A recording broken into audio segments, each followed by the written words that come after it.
when we get there. Today we are moving from the letter, or moving from Acts to the letters or the epistles. And so we finished Acts on on Monday. We finished it. Finished it last time on Acts, and so now we're going to start with the epistles. We're going to look specifically at Romans towards the end of the class, but we're going to spend most of the hour actually specifically, or dealing more generally with the epistles as a body, and then with Paul's epistles more specifically, and then finally we'll zero in on Romans at the end of the class and get started with Romans. First thing to know, when we're talking about epistles, we are talking about letters. It is letters that are written, and a characteristic of letters or epistles is that they are written from somebody to somebody, and those two people usually have some kind of a relationship or some kind of a connection, right?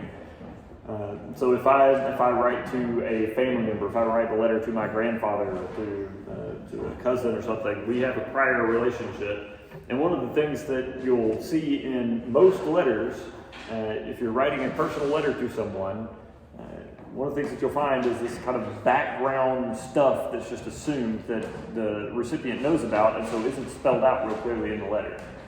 And so if I'm writing, for example, to my grandfather, and if I describe something that is in his house, I won't describe to my grandfather how to get to the room to get the thing that I'm talking about, or to look at the thing that I'm talking about.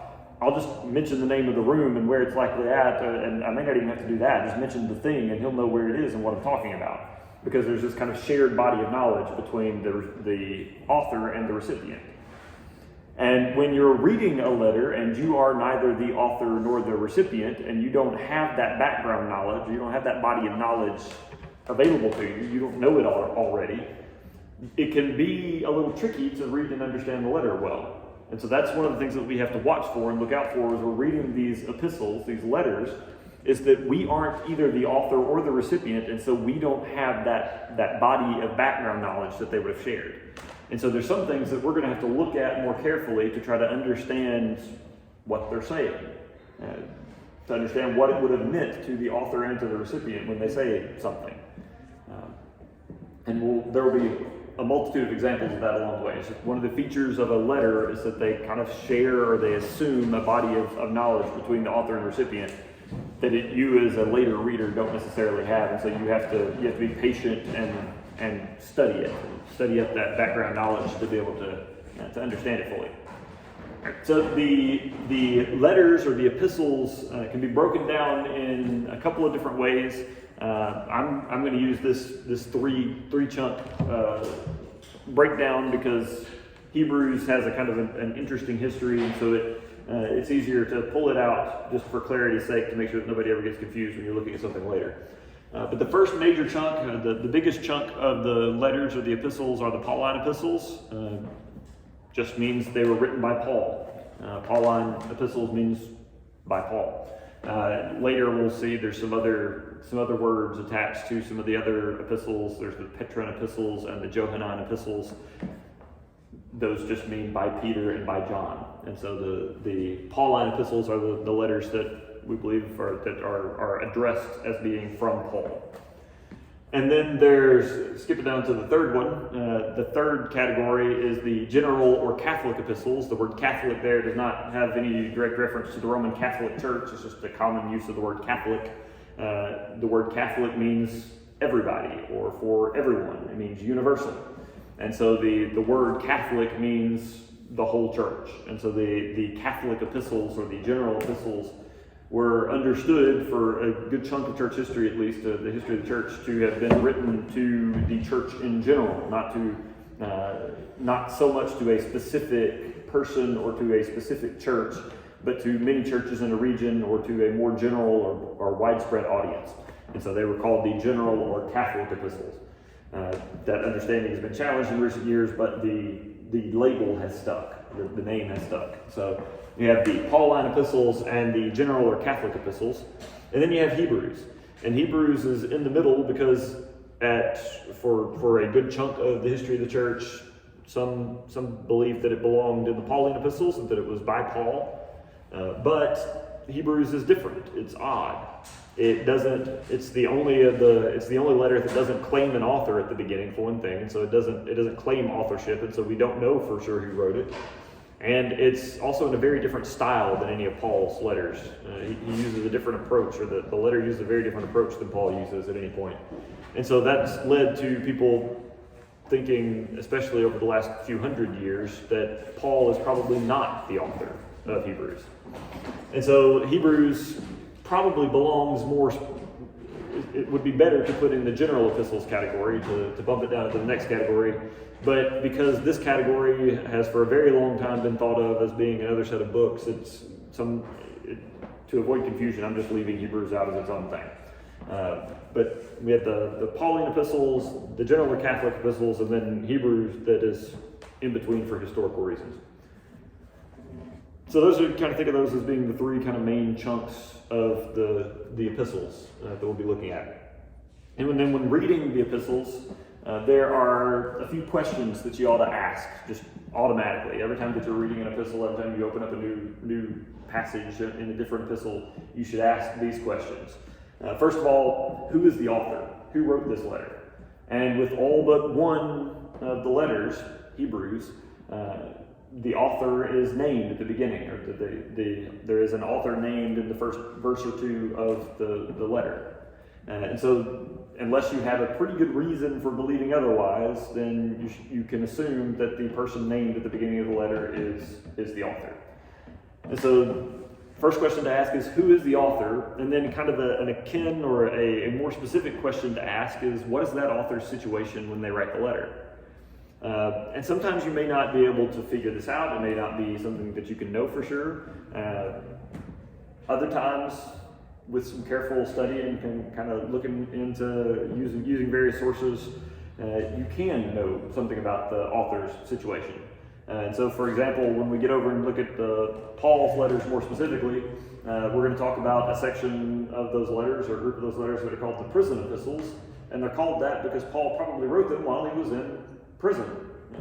That was his situation. And so some of the things that Paul says in those letters have kind of extra weight and extra oomph if you know that he is in prison at the time.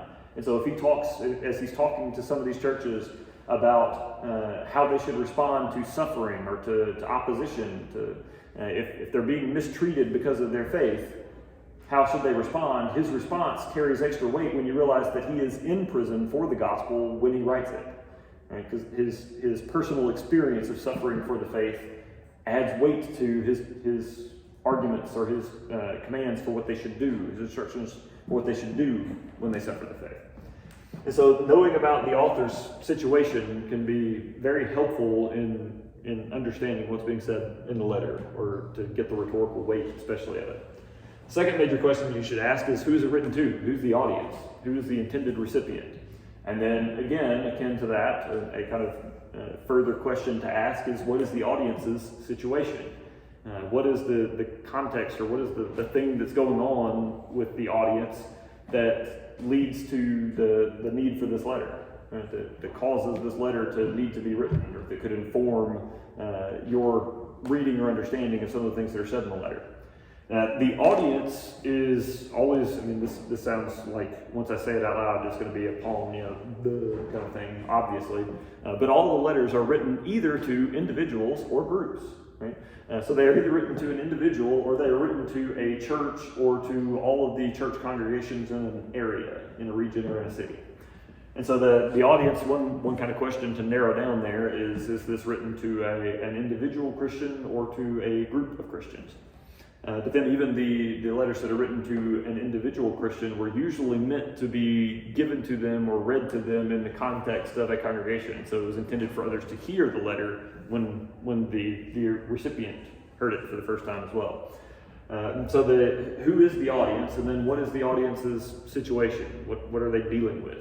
And so we're going to be looking at Romans in a little bit, and one of the things that the Roman church was dealing with was a kind of deep conflict between Gentile believers and Jewish believers because of some historical circumstances that we'll get to when we talk about Romans. But their situation is the Gentile believers and Jewish believers are not getting along. There's deep conflict between them, and it's kind of messing up and tearing apart the church and messing up the ministry and the work of the church. And so Paul is writing, at least in part, to deal with that disunity, that conflict of the church. And so the situation of the church at Rome informs how you read and understand some of the things that Paul says throughout the book. And then finally, why is the author writing? What is the author's purpose in writing? Why are they saying these things? Why is Paul addressing disunity in the Roman church? What is the background? What is the purpose? Why is Paul saying some of the things that he says? And once you know that the part of Paul's purpose in Romans is to deal with that conflict and to deal with that disunity, then some of those things that he's saying come clear. You understand his reason for saying it. And then a deeper kind of secondary question associated with the purpose would be the method. What style or what method is the author using in order to get the point across? For example, if you look back at it, talk about Hebrews being weird. One of the ways that it's weird is that it's really more of a sermon than an epistle, more of a sermon than a letter. And so the style that the author is using is a sermon, because they know that once the letter arrives at the destination, it will be read out loud to the congregation. And so they basically have this sermon manuscript or this sermon transcript that's being sent to be read to these churches. And so they're using a very sermonic style. That's their method, is to use a sermon in the style of synagogue sermons from the first century. Or if you look at the letter, the Epistle of James, it's written by James to a particular group of Jewish believers, group of Jewish churches, and he uses the style, the method of an Old Testament wisdom book, wisdom literature. And so a lot of what we find in James kind of mimics the style of Ecclesiastes or Proverbs. And so once you know that method, or you understand that kind of style that's going on there, it can kind of help you understand how the book's broken down and why it comes in such short, choppy chunks and sections. And so three big questions, or three key questions that you should ask with any epistle is, who is the author, and then what is their situation, and then who is the audience and what is their situation, and then what is the author's purpose in writing the letter, and then as much as you can, understand what method are they using, what style or approach are they taking, and those things can help fill in a lot of the gaps and a lot of the things that you won't understand because of the whole it being a letter that isn't addressed to you, that you didn't write thing, that whole body of knowledge that you don't hold in common with either the author or the audience. Once you understand those things or dig into those things, you'll have at least some of that shared body of knowledge that the author and audience had originally. Now, before we move on into Paul's letters, let's talk about how these letters were written or composed, and especially how that's different from the way that we do letters now. If I wanted to write one of you a letter, I'd have to get your address somehow. But assuming that I have your address and I want to write you a letter, I'm probably going to write it on paper, right? And a sheet of paper is going to cost me a couple cents. Right? It's not expensive. Real cheap to get paper. And I'm going to write it with a pen maybe, or I can print it on my computer. And the ink or the toner, either for the pen, get a Bic pen that costs 10 cents or less, or print it out on a printer, and though the printer might be expensive, the actual toner or ink involved in printing a single sheet of paper is only going to be a few cents as well. And so the materials for the letter itself are only going to cost me less than a dime. And then I'm going to put it in an envelope, which probably could be included in that dime for what it's going to cost, and seal it up, and I'm going to slap a stamp on it from the U.S. Post Office that's going to cost me 50-something cents. I don't remember what a stamp costs now, but it cost me 50-something cents, and then I'm going to send it to you. And the total cost to me to write you that letter is going to be less than 75 cents, right? And it's going to get to you in a couple of days. All right. None of what I just described was possible in the first century. First of all, paper didn't exist. There was various other writing medium, and the probably cheapest was papyrus, which was made by either crushing flat or slicing thinly layers of a particular reed, papyrus, and then you would lay the papyrus reeds vertically, and then you would lay some more horizontally, and basically kind of weave together a sheet of papyrus out of it, and then compress it and press it down and press all the liquid and moisture out of it, and then let it dry, and you would have a flat sheet of papyrus. Now that whole process had to be done for every sheet of papyrus, every sheet of paper, every sheet that was written on. And so obviously that's a much more labor-intensive process, and so it's going to be more expensive to buy papyrus. But not everything was written on papyrus. Some things were written on parchment or vellum, which were both different kinds of animal hides that had been scraped clean to be used to write letters on, or to write stuff on. And sometimes people would write on broken shards of pottery for kind of shorthand, but you didn't do that for anything more permanent. That was just like if you're making it's like the first century form of a post-it note. You use a broken pot to write on. So there's the writing media available in the first century were much more expensive. It was either something, an animal hide that was scraped clean, or papyrus that took kind of an involved weaving process, and so was expensive because of the labor involved. And then the ink or the writing utensils were more expensive. It costs more to produce ink in the first century than it does now, because we can mass produce it in huge quantities, and we have that whole, as we were talking about the other day with Lydia and the purple cloth, we have synthetic chemistry now, and so we can make a whole lot of chemical stuff a lot cheaper than could be made in the first century.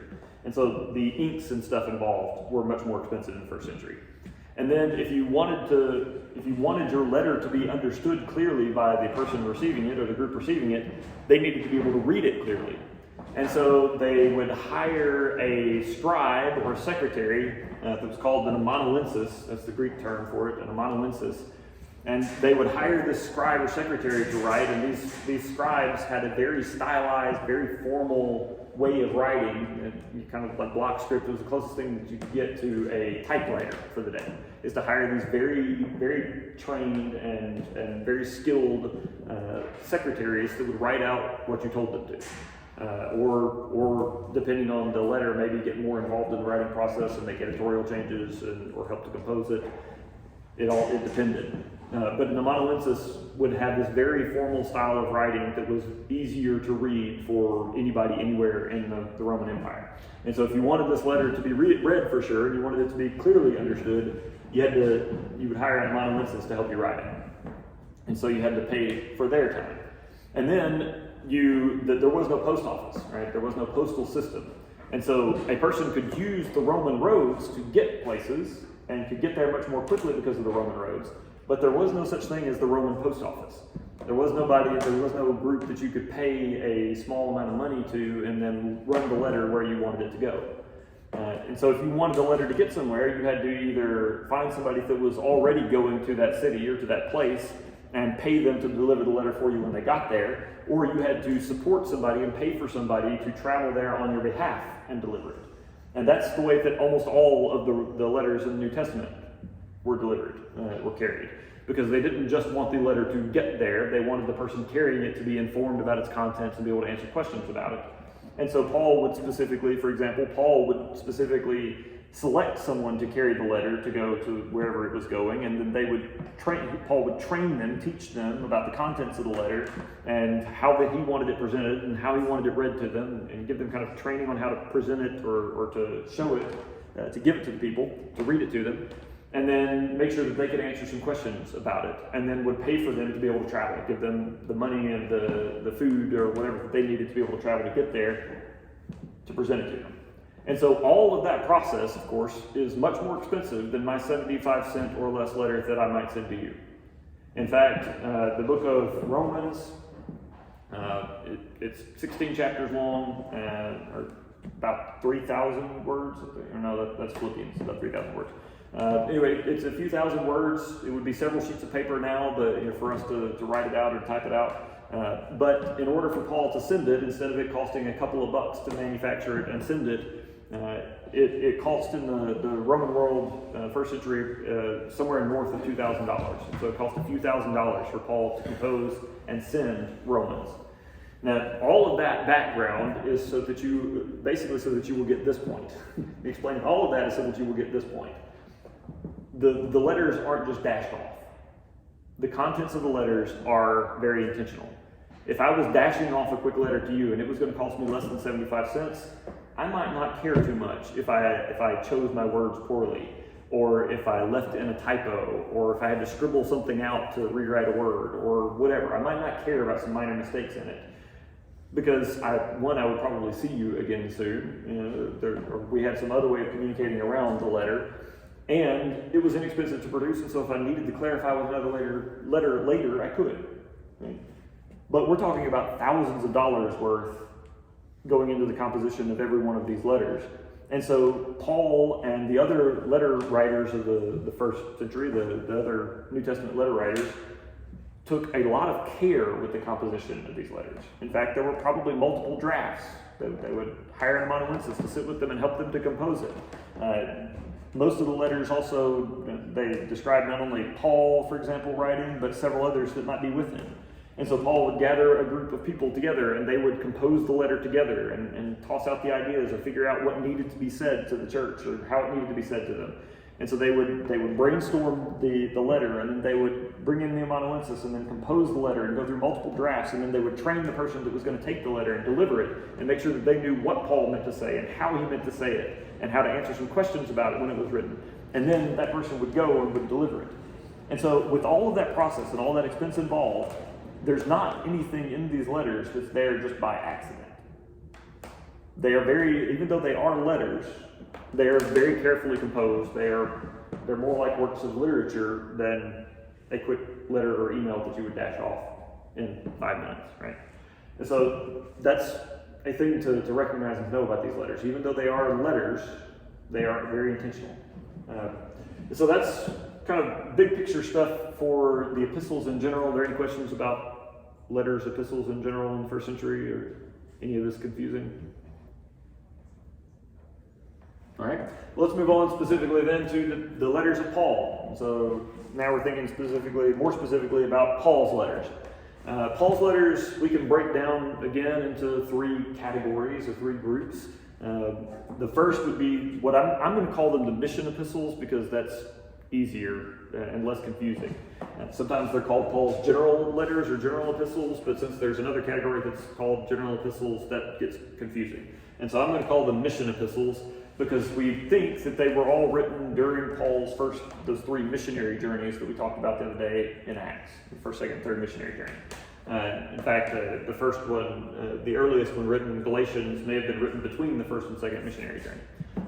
So that these are called the mission epistles because they were written probably during the time when Paul was doing these missionary journeys that we see in Acts. And then the second chunk is called the prison epistles. Again, as I mentioned earlier, because they were probably written during Paul's Roman imprisonment, when he was taken to Rome to appeal to Caesar. So during his time in prison, before he goes to Rome, and then during the time that he's in Rome, he spent several years total during that process, imprisoned by Rome under house arrest in various forms. And so during that period, he writes a group of letters to churches and one individual. And then finally, there's the pastoral epistles. And these are called the pastoral epistles because they are written to young men that Paul has been training up to be pastors. So Paul writes letters to Timothy and to Titus, 1st and 2nd Timothy and Titus. He writes to Timothy and to Titus, who he has trained up to be his kind of troubleshooters and ministerial representatives, and to be pastors in churches when he's no longer there. And so he writes letters instructing them and kind of teaching them or telling them what they need to do, and also to serve as a kind of letter of introduction to the church that he has sent Timothy or Titus to that church to help deal with their issues. And so we have the mission epistles, prison epistles, and pastoral epistles. The mission epistles is the biggest group. In the mission epistles group is Galatians, 1st and 2nd Thessalonians, 1st and 2nd Corinthians, and Romans. If you look in your New Testament, that is not the order that they're in. This order is probably the chronological order, we think, maybe. As near as we can tell, this is probably close to the chronological order that Paul would have written in. And the church, the Galatians, the letter to the Galatians, was probably written shortly after the Jerusalem Council's decision that Gentile believers did not have to become fully Jewish in order to follow Jesus. And a lot of the contents of Galatians has to do with that relationship between Gentiles and Jewish believers. And then the prison epistles is Colossians, Philemon, Ephesians, and Philippians. And Philemon is a letter written to an individual, but that individual is probably from the Colossian church, so that's why they're given in that order, even though Philemon comes much later than the others in canonical order. And then the pastoral epistles, again, is 1st, 2nd Timothy, and Titus. So that's the breakdown of the Pauline epistles, the three major categories. And so each one of these, because of the name of the category, already gives you some kind of information about what the author's situation is when he writes it, or who the audience's situation, or what the audience's situation is when they write it. The mission epistles are being written to churches, or to churches that Paul has some connection with, for all but one of them that he has visited and helped to found. And he's writing these while he is somewhere on his missionary journeys, somewhere traveling and starting in churches and serving in churches in various places. And then the prison epistles are written while Paul is in prison, while Paul is being detained by Rome before his appeal to Caesar is completed. And then the pastoral epistles are written to young men that are being trained up to be pastors. And so all just the category names tell you something about either the author or the audience or the situation that they're in. Right. So let's shift now and talk about the kind of general format that Paul will use for most of his letters. We talk about, if you write a business letter, you've had in some class, English class or writing class at some point by now, the kind of general format for letters that we use now. And then there's kind of an accepted format for writing, most of the time for writing letters. And so this probably won't come as any great shock. It's just a very different format, but there is a general format for most letters in the first century. And then Paul does something a little more specific in his letters, some stuff that is specifically Pauline. And so in the first century letter in general, you would usually have an introduction which would name the sender of the letter and the recipient of the letter, who it was intended for, and then a kind of a greeting or a salutation. And then there would be the body of the letter, which is the main purpose for writing the letter, and usually took up most of the space of the letter, of course. And then there was a conclusion that would be any number of things, including like a summary of the contents of the letter, or any additional greetings that needed to be given to anybody in the area, or additional instructions that didn't fit in the body in some way or other. And then usually kind of a concluding salutation or sign-off of some kind. And so Paul takes that kind of general format, and his more specific application of it, or his more specific use, in the introduction, he would give his name, the author's name, along with the names of any other people that were helping him in the composition. So, for example, for some of those that were written during the second and third missionary journey, these mission epistles, Silas might be mentioned, because Silas was a companion of Paul all through those missionary journeys. And then Timothy might be mentioned, might be added in, and Luke might be added in, because they're there with him, and Paul brings them in for advice and help in composing the letter that's going to be sent to these churches. And so the author's name, or a list of authors' names, depending on the letter and who all is involved in the writing. And then Paul would usually go on to give a kind of extended description of the author, which for him, this was a relatively common thing if you were an important official in the first century, or you were a servant that was representing somebody important. You would give the name of the person writing the letter or delivering it, and then the extended titles of the important person. And so if you were writing on behalf of the emperor, it'd be all of the various titles that would get applied to the emperor, all the battles that he won, or all of the things that he led, or leaders always have a ridiculous number of titles, right? And so there would be this kind of extended description of the author in the form of all the titles and accolades that they have, to make sure that how important the person writing to you is. Well, when Paul does this, instead of doing a whole lot of extended accolades about himself, he'll say something like, Paul, an apostle of Christ Jesus, and then go on and give an extended set of accolades and titles about Jesus, who Jesus is, or who God is. And so there'll be this kind of extended introduction or extended description of Jesus or God. And if you pay attention to the specific things that Paul describes God as, or describes Jesus as in that introduction, they will usually give you a clue or a hint to what the major themes of that letter are going to be. And so Paul will describe Jesus or point out some characteristics of Jesus or of God that kind of identify with or address some of the situations that are going on in the church. And that'll be kind of his first salvo or first shot at dealing with whatever the problems in the church are. And then there'll be the audience name, the intended recipient's name. And so for the book of Romans, Paul, for example, says to all the believers at Rome, so to all in Rome who were loved by God and called to be his people. And so there'll be the intended recipients of the letter, and often, again, with a kind of extended description that may give you some extra details about what Paul is going to be writing about, some clues as to what the themes of the book are going to be.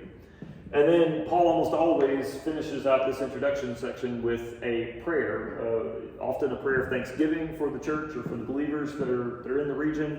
Sometimes it's a little more direct than that. Galatians, for example, Paul launches pretty quickly into his frustration with them, which is, we'll get to that when we talk about Galatians. But there's usually, normally, Paul ends this introduction with a prayer, which once again kind of introduces the major themes of the letter, the things that Paul is going to be addressing throughout the letter. And then we move to the body. And the body, of course, in any letter or most other forms of writing, literature, essays, whatever you're writing, it contains the meat of the document. Right? It's what you're writing about, the things that you are concerned about writing about. And Paul follows a little bit more specific format in his letters in this body section than most others do. Most or almost every letter in the New Testament, all the letters in the New Testament, have both a kind of theological description or a kind of conceptual foundation thing where they talk about what Christians believe or what the churches ought to believe and why they ought to believe it based on what the scriptures say or what Jesus said or did. And so there'll be this kind of theological foundation for understanding who Jesus is or who we are in relation to Jesus or how the church should function because of Jesus or because of whatever. There'll be the why, and then there'll be what you're actually supposed to do. So go and do this because of that, or abstain from that, abstain from this stuff because of what you just said. And so there'll be this kind of alternation between theological foundation or the why, and then the what you're actually supposed to do, or the how you're supposed to do it. And so an alternation between the theological and the practical. Well, Paul does this format, and his format is almost always to put all of the theological foundation up front, and then all of the application at the end. And so he'll do a long section, very often a very long section of what we believe, or why we believe it, or why this church should believe it. And so he'll talk about Jesus and the history of Israel and all the Old Testament scriptures, and give his whole argument for what they should believe and why. And then at the end, this longer section of what they should do about it, how they should apply it, what the practical application should be. And so, for example, again, using Romans as the example since we're about to go there, the theological foundation section is chapters 1 through 11. So there's 11 chapters of this theological foundation. And then the practical application is chapters 12 through 16, and actually most of 16 is in the conclusion. And so the Romans is heavily front-loaded with the theological foundation, but there's that kind of division between them. It's what we believe and then what we should do about it. And Paul has a pretty clear line between those in his letters, if you learn to look for it. And then finally, there's the conclusion, and the conclusion can be kind of a mix of different stuff. It's usually pretty obvious when it started, when you've gotten to the conclusion, but exactly what's in the conclusion differs from letter to letter. Most of them will have, for example, a set of personal greetings, where Paul addresses certain people in that church or in that region by name, or sends greetings to that region or church from people that are with him or that he's met along the way that wanted to extend their greetings. They were far apart and they wanted to be able to hear from each other and to know that each other were okay. And so he would send a lot of personal greetings back and forth through his letters.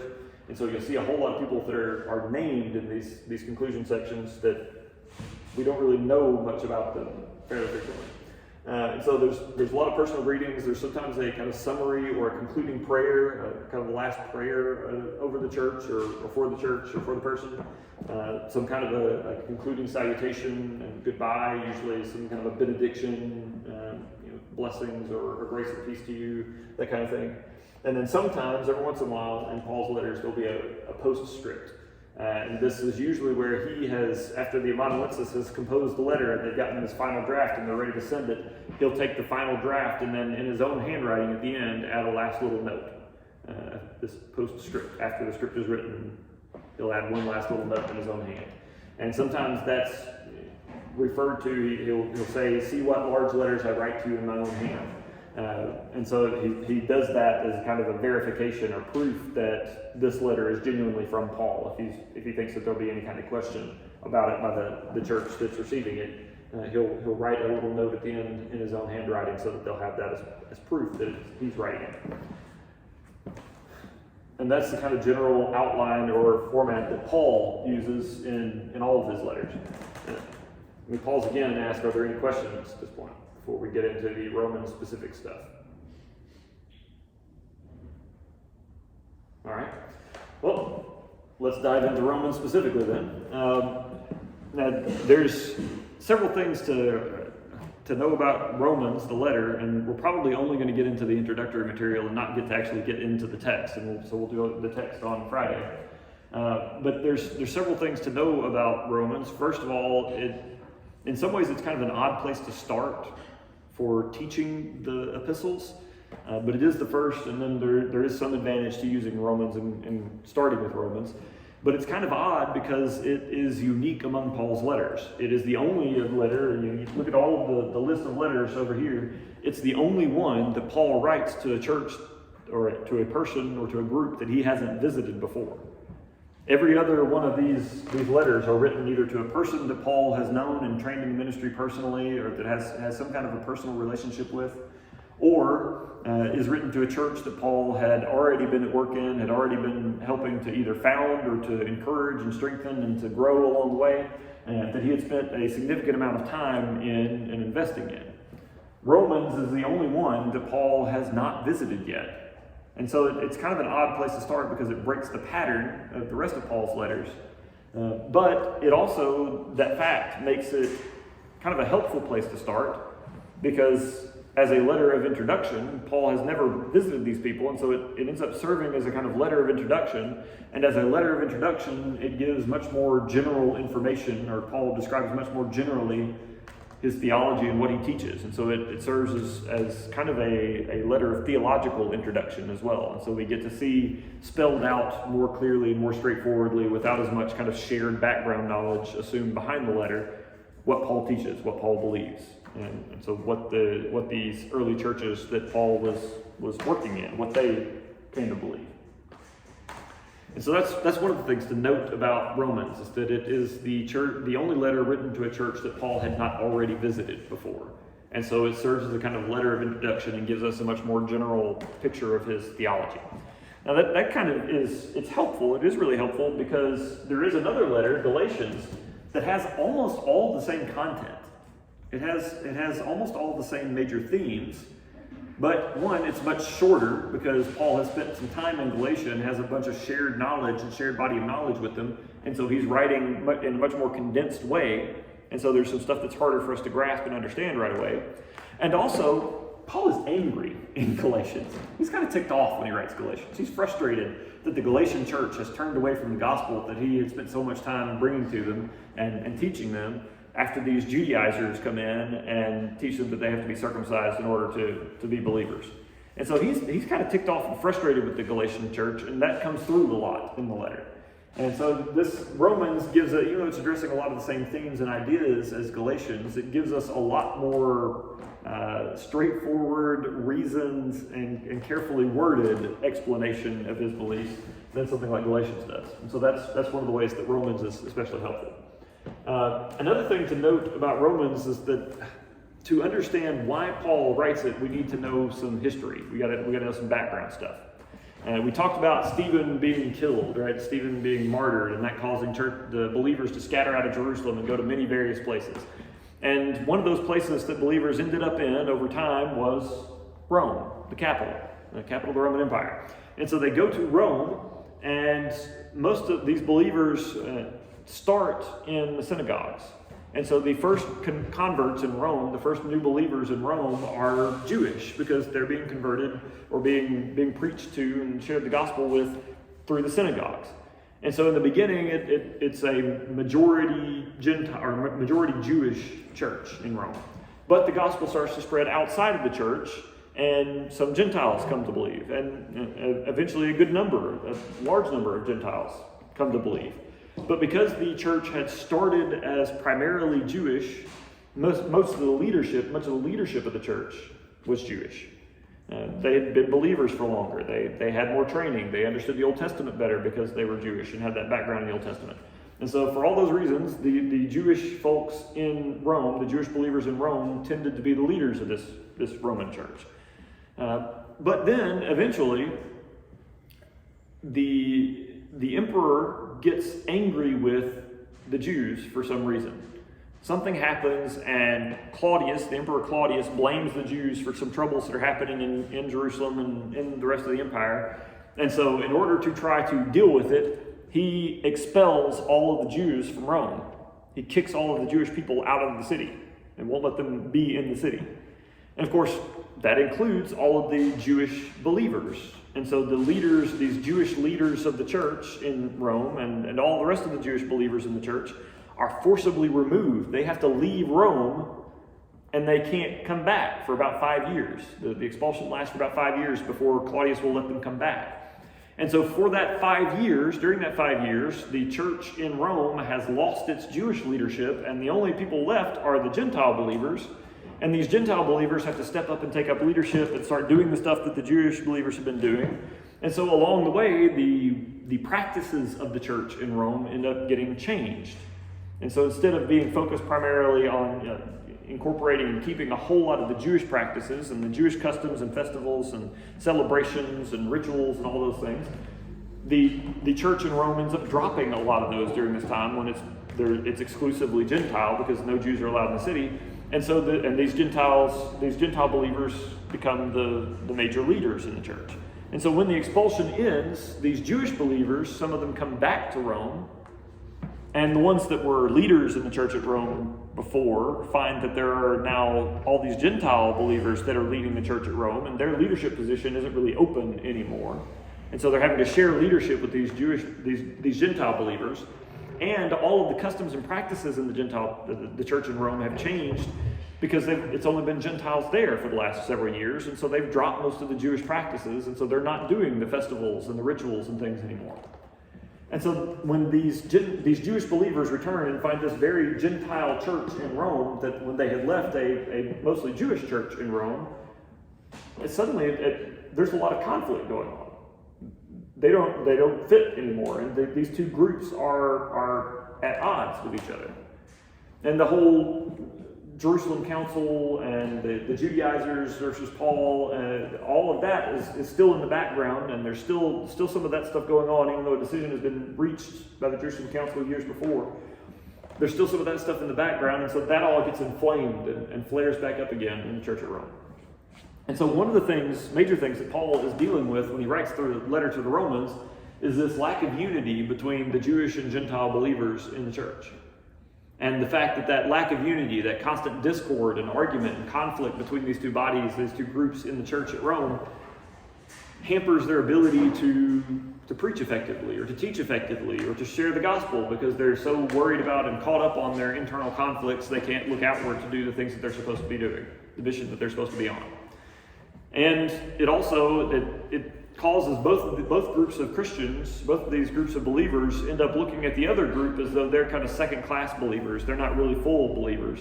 There's the Jewish believers that think that the Gentile believers are they're being lazy by not doing all the stuff that they are supposed to be doing, not following these aspects of the law. And so they're not really believers. They're just kind of halfway doing it and not really fully committed. But then there's some of the Gentile believers that have come from kind of the upper class, And in the Roman culture, upper class men had like status and opportunity that nobody else had, and so they just kind of naturally saw themselves as more important than everybody else. And so they kind of look at the Gentile or the Jewish believers and the lower class believers on the Gentile side as being kind of second class believers. They're not that important. And so this it's just a big pot of conflict between these two groups. And so Paul is going to write to deal with that conflict. And a lot of the way that he's going to deal with that conflict is by giving them a new way of understanding who they are and where they came from and where they stand in their relationship with God. And that new understanding or that new picture of their status and their relationship with God and their status in God's kingdom is going to equalize all of them and show them that they all effectively have the same status before God. And so that there's no place or no need for disunity between them. And that they all belong to this same family with God as the Father, God as the head. They are all part of one family. And so this unity, this lack of unity is harmful to their family. Another of the major themes that we're going to see in Romans is Paul's understanding of salvation. How does salvation work? What does it mean to be rescued or saved? And what are we saved from? And so in discussing or dealing with this, what is salvation and how does it work, and laying all this out for the Roman believers, Paul's going to talk a lot about sin and what it is and who it affects and what the consequences are, and grace and what grace is and how we've received it, and faith and the role of faith in God's relationship with people, not only now but throughout history, all the way back to Abraham. And then also another thing that we're going to see is God's sovereignty, that God is king and ruler over all of the universe, that God is sovereign over all things. And so God is in control. Whatever's happening, whatever's going on, God is in control. And part of the way that he'll demonstrate that is by frequently referring to Israel's history and showing how God has been at work and God has been in control in the past. In various ways, various things that God has done through Israel in the past demonstrate God's sovereignty. And then, of course, this all ends up being the major themes in the section that is the theological foundation in Romans. And then there'll be the section at the end that deals a lot with how do we live in light of this? How do we live as a people that have this new status or new relationship with God? How do we live as a people that are one family, that we are the family or the household of God? How do we live in light of God's sovereignty, that God is in control over everything? How do we live in light of those things? And that kind of, that's where we're going to stop, at least for looking at Romans, and then we will get into the text of Romans more specifically, or we'll dive into the text of Romans on Friday. There is one final kind of note that I want to point out, that we talked about the expense or what it costs to write a letter, how difficult and how involved that was. And so one of the things that we need to remember or recognize is that when we come to these letters, we're coming to a body or to a work that was written from beginning to end on purpose. And so the best way to read it is usually to read it from beginning to end. And that's not what we do in churches. Instead, we read a few verses each Sunday and jump all over the various books. And so we end up with this very kind of patchwork knowledge of the text. And that ends up being very confusing to people. We have this very confused idea of what's in these letters, and it ends up being very confusing. And the best way to read them is to read them from beginning to end, because that's the way they were intentionally written. And then also recognize that they were written intentionally from beginning to end with a coherent argument all the way through. And so you need to look for some various kind of transition words that help you to transition from idea to idea. And so what I tell my people at church is you need to find out what the therefore is there for. And so find out what these transition words are referring to. When you see the word therefore, look at what the author has just been talking about and see how that forms the basis or the foundation for the teaching or the command that's about to come. We'll talk more about that on Friday. That's it. Your tests are up here on the pedestal on the right, or your right. Grab it, and if you have any questions about your grade or any of the things on it, I'm over here.